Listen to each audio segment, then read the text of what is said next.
dream I know, deep up my feelings for you. Alright, my wonderful people, welcome back to my wonderful channel, Reality Latest Gist. The headlines: Senator Okpebholo, the Edo State APC governorship candidate, don't come out and talk say his silence now very strong weapon for him. My people, don't be small kasala.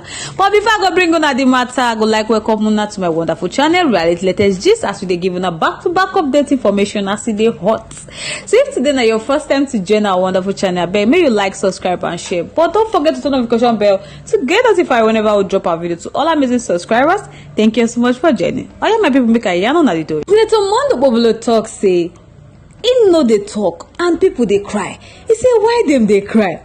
Because he know they talk and he know wetin he wants and he know how to talk am at the time he want talk am.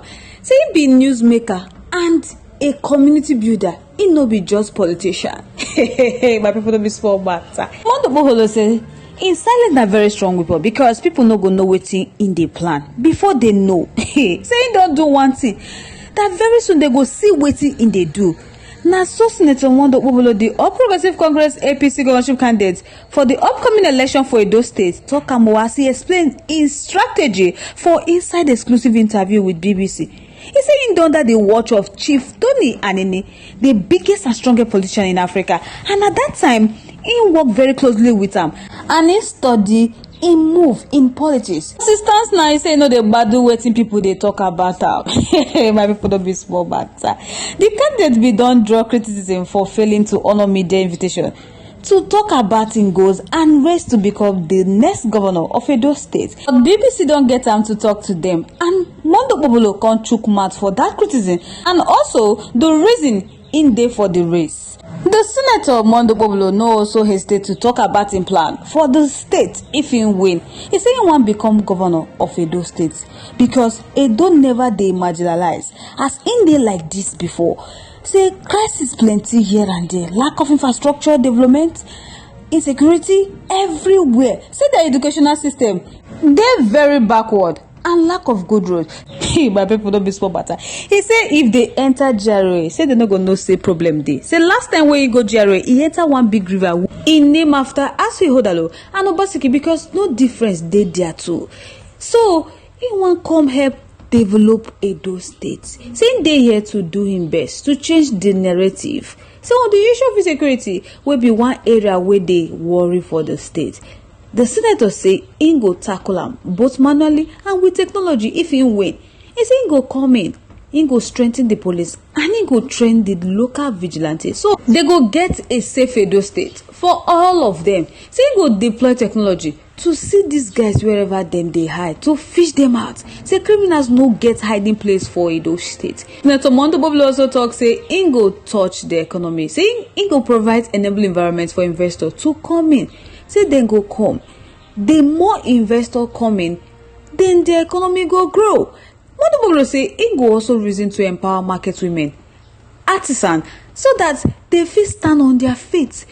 They go get see how they fit reduce multiple taxation. Say once they do all these things, investor go come in. Then they go also look into the area of power. Hey, my people don't be small matter. Now the people they talk say may they maintain all these things, so they tell them because they no one here say they go talk differently for their manifesto. When they come become governor, they'll come they do another thing. Not be waiting the people want at this point. When Senator Okpebholo was asked about his relationship with Okpebholo, although the APC candidate don't they mostly quiet in the build-up to the election as he focused on campaigning for the grassroots and ran Edo State. He say one person wey don't make headline well in his defense, now the former governor of Edo State and the APC leader Okpebholo. On the question about why him be so, Senator Okpebholo say make people no read another thing inside the matter. Say Okpebholo na the leader of APC and as a leader of the party we don't work for him people very well. Him dey proud of him because everywhere where they go they hail am Osho Baba. Say make Obaseki come out now and see wetin go happen to am. Say he dey under tight security. When Senator Okpebholo was asked how he thinks say he go rate against the other politicians, him say he no shake at all. Say wasn't the candidate of PDP, then be baby politician. them no know politics. He said they never do politics before. So he dey with the governor. They say him be chief economic advisor. Now Okpebholo they ask say whether they advise am well, because the governor wey Wahàla they serve under don fail Edo people, and him be chief economic advisor. Say both of them don't fail. My people don't be small matter. Senator Okpebholo talk as he fired the People Democratic Party candidate Wahàla concerning wetin the people they pass through. APC regime. They can't ask Senator Okpebholo say how you want to take up for this election, how you want to win the governorship election, because the Edo State governorship election they happen at a time. The ruling APC party where the senator they contest under, they under fire as the country they battle economic crisis wey don't lead to inflation, a rise in cost of living and food prices. But my people, Senator Okpebholo don't come out come they defend the president and in administration.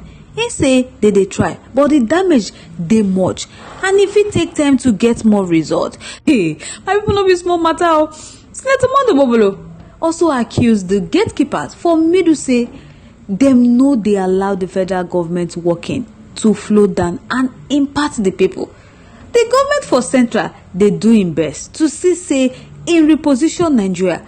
Before the government come into power, a lot of things don't spoil, and it dey take time to stabilize the economy, and they need to get to a cruising level before they fit enjoy am. Now just patient Nigeria need, according to Senator Okpebholo, to get this, that this not the best government for this country. My people, nothing we will not go see. They say APC not the best party for this country. Say before President Bola Ahmed Tinubu come into power, that Edo State they receive allocation of 3.1 billion naira, but today them they receive 11.1 or 2 billion naira. Say that one day enough for a state government to stabilize its own state economy, but they know they see the money for Edo State. Senator Okpebholo say that when the government come into power, the Edo State they owe 43 billion naira. Now 567 billion naira, and nothing to show for it. That as to him, in first priority, if he win and assume office, Senator Okpebholo no hesitate to say he go declare state of emergency on the road of Edo State, and he go also put the security in Edo State in a good shape. On the aspect of education sector, he say he go improve that one, because he knows say the educational system in Benin City they backward. But if he assume office, he go stabilize everything. My people don't be swatting. So my people go like know what I think about this matter in our comment section. I go like hear from you. Once again, thank you so much for staying tuned. We really do appreciate. On this note, we have come to the end of today's segment. Like your winners. Bye for now.